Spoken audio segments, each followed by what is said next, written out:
इस तरीके का नाश्ता बना लेंगे यहाँ तो सभी खुश हो जाएंगे, क्योंकि ऊपर से देखने में ये कितना क्रंची लग रहा है और अंदर से इतना ही सॉफ्ट है और बन जाता है एकदम आसान तरीके से।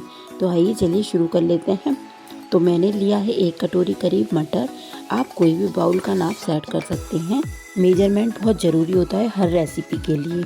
तो आप कोई भी 1 कटोरी बना लें या कोई कप बना लें या मेजरमेंट कप ले आएँ, तो ऐसा आप कर सकते हैं। तो फिर मैंने 1 कटोरी करीब मटर लेकर के तो उसके अंदर 1 इंच करीब अदरक का टुकड़ा डाला है।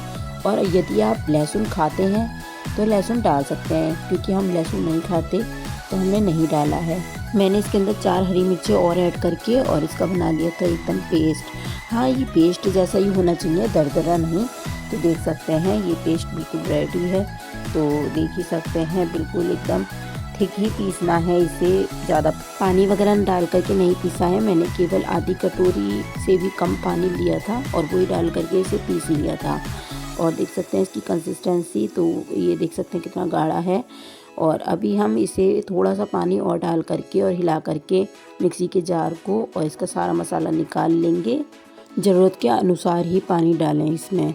तो मैंने करीब आधी कटोरी से भी कम पानी और डाला है इसके अंदर, मतलब मिक्सी के जार में डाल करके और हिला करके और फिर निकाला है। तो देख सकते हैं कि ज़्यादा पतला नहीं हुआ है ये।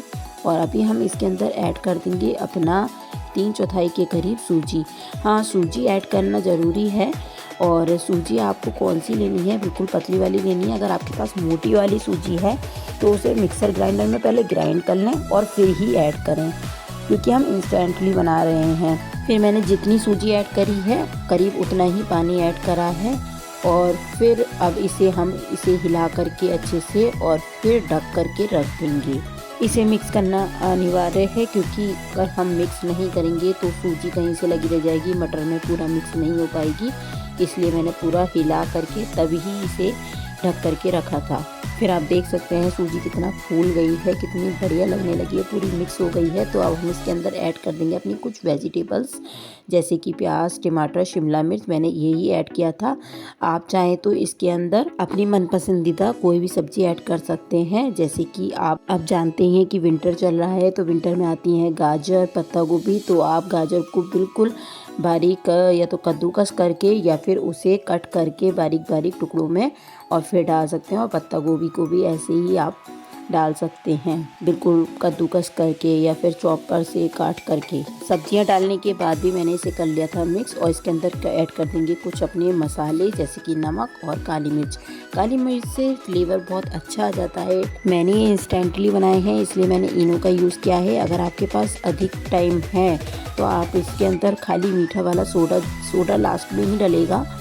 और आपको केवल आधी चम्मच करीब ही खाने का वाला सोडा डाल करके और फिर इसको हिला करके अच्छे से और फिर आपको बैटर डालना है तवे पे। अगर आपके पास टाइम है तो उसके लिए बता रही हूँ, लेकिन मैंने इंस्टेंटली बनाया है तो मैंने केवल इनो का पाउच ही डाला है। और इनो का पाउच भी मैंने पूरा नहीं डाला है, मैंने केवल इसको हाफ इनो का पाउच ही डाला है। फिर तवा कर लिया था मैंने हीट। आपका तवा हीट होना ज़रूरी है, क्योंकि अगर आप हीट हुए बिना अगर बैटर को डालते हैं तो आपका कहीं ना कहीं चिपकेगा, कैसे भी करके चिपकेगा ज़रूर।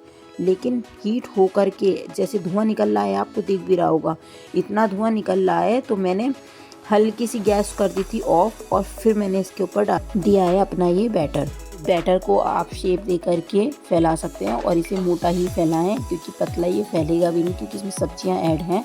और फिर हम इसे पकाने के लिए कि जल्दी पक जाए, इसलिए हम इसे ढक करके रख देंगे। ढक्कन हटा के देखेंगे, पूरा ये आपको सूखा सूखा सा लगेगा, ग्रीन सा, जैसा गाढ़ा गाढ़ा ग्रीन लग रहा था ना, अब हल्का हल्का लाइट ग्रीन लगेगा। इसका मतलब ये है कि ये पक चुका है।